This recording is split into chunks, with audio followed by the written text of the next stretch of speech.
Hello. In this video, I'll show you how to instantly recover Hyper V VMs from backups in NAKIVO Backup and Replication.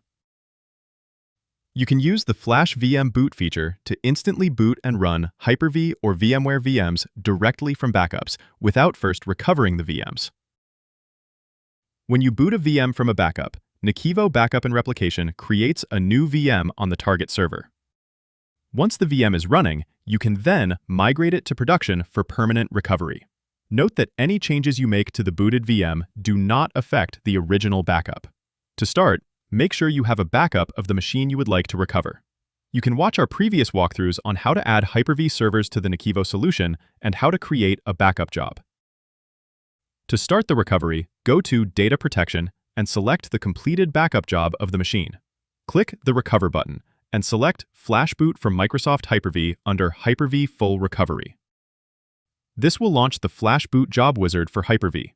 At the first step, select the VM you would like to recover and the recovery point.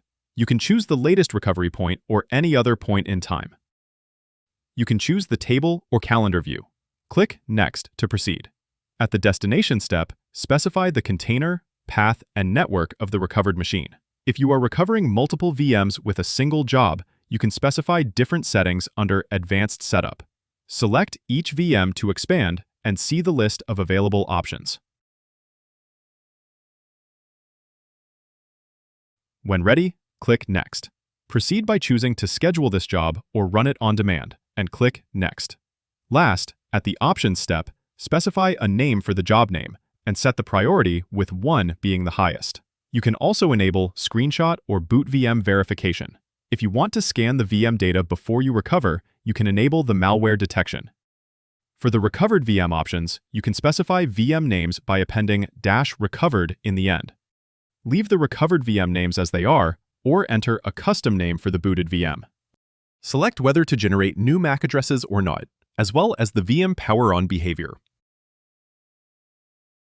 If you have previously set an SMTP server in settings, you can send job run reports to your email. You can run local pre- or post-job scripts and specify a proxy transporter if needed. Once everything is set, click Finish and Run to add the job to the job list and run it. The recovery job is now running. Once the job has finished, you can find your VM on your Hyper V host. If you no longer need to use the recovered VM, you can click Discard VMs to end the job and remove it from Hyper V. Thank you for watching. If you found this video helpful, click the like button and subscribe to our YouTube channel to catch new uploads. You can also download a free trial version of NAKIVO Backup and Replication using the link in the description, and try the solution in your own environment for 15 days.